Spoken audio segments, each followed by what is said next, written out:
புதுச்சேரியில் வீடுகள் கட்டுவதற்கான அனுமதி வழங்குவதில் காலதாமதம் செய்வது குறித்து சிபிஐ விசாரணைக்கு உத்தரவிட வேண்டும் என அம்பேத்கர் மக்கள் பாதுகாப்பு பேரியக்கம் சார்பாக வலியுறுத்தப்பட்டுள்ளது.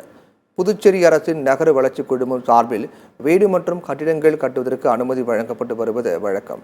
சமீப காலமாக இங்கு நடைபெறும் முறைகேடுகளால் அனுமதி வழங்குவது இழுத்தடிக்கப்படுவதாக கூறப்படுகிறது. இதை கண்டித்து ஜவஹர் நகரில் உள்ள நகர வளர்ச்சி குழும அலுவலகத்தை அம்பேத்கர் மக்கள் பாதுகாப்பு இயக்கத்தினர் முற்றுகையிட்டு போராட்டம் நடத்தினர். தமிழகத்தில் வீடுகள் கட்டுவதற்கான அனுமதி 24 மணி நேரத்தில் வழங்கப்படும் நிலையில் புதுச்சேரியில் மட்டும் காலதாமதம் ஏற்படுவதாக கூறி வாக்குவாதத்தில் ஈடுபட்டனர்.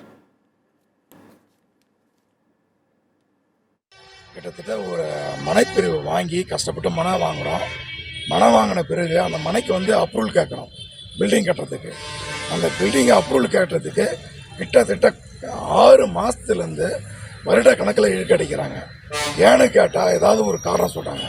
நாங்கள் என்ன கேட்குறோம், இப்போ இங்கே நடக்கிற லஞ்சம் மாதிரி வேறு எந்த டிபார்ட்மெண்ட்டுமே நடக்கலை. குறைஞ்சது ஒரு பிளாட், ஒரு 7 பிளாட் வாங்கி ஒரு அப்ரூவல் கேட்குறாங்கன்னா குறைஞ்சது 20,000 ரூபாயிலேருந்து பல கோடி ரூபாய் வரைக்கும் இவங்க லஞ்சம் வாங்குறாங்க.